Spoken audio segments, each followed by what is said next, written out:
আমি ইঁচড়ের ডালনা করব, তাই ইঁচড়টা কেটে নেব। বটিতে আর হাতে তেল লাগিয়ে নিয়েছি।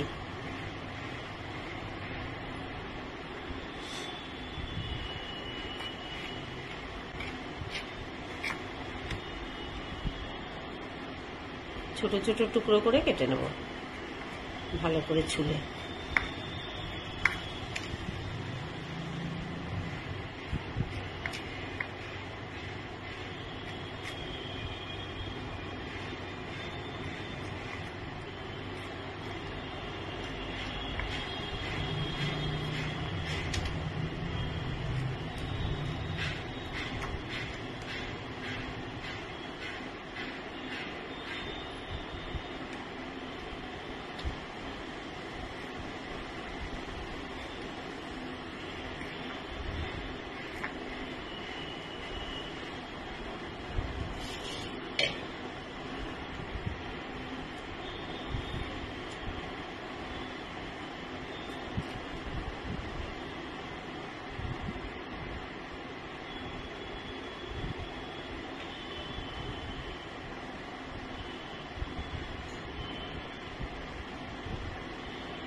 এই বীজের গায়ে থেকে এই এটাকে খোসাটাকে ফেলে দেবো, ফেলে দিয়ে পরিষ্কার করে নেবো সবগুলো।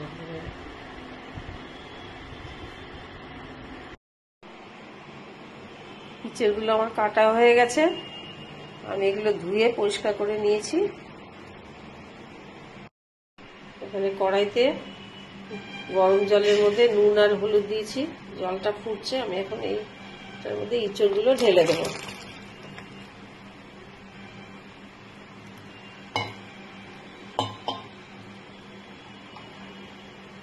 ইঁচড়গুলো সিদ্ধ করে নেবো এর মধ্যে।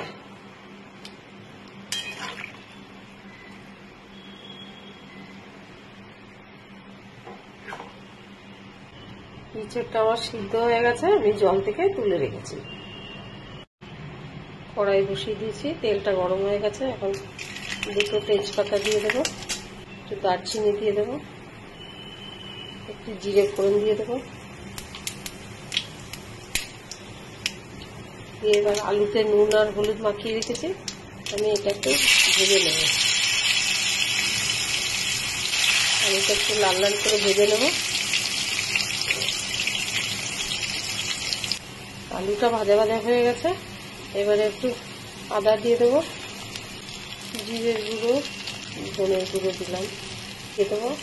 মশলাটাকে ভালো করে কষিয়ে নিয়ে তারপরে আমি ইঁচড়টাকে দিয়ে দেবো।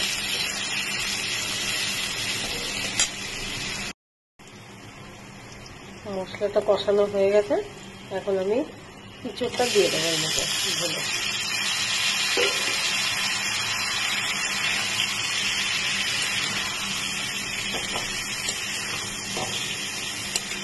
সিদ্ধ করার সময় নুন দিয়েছিলাম, তাই দেখে নিয়ে পরে আবার লাগলে নুন দিয়ে দেবো।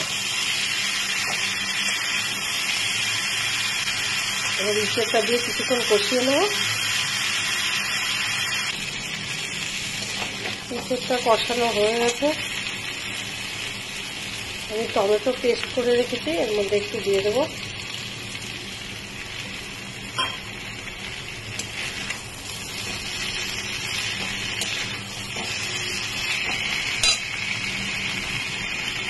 দুটো লঙ্কা দিয়ে দেবো,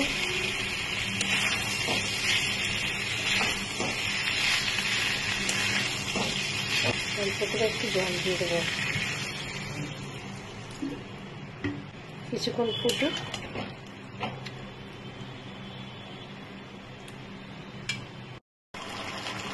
ভালোভাবে ফুটছে, একটু চিনি দিয়ে দেবো।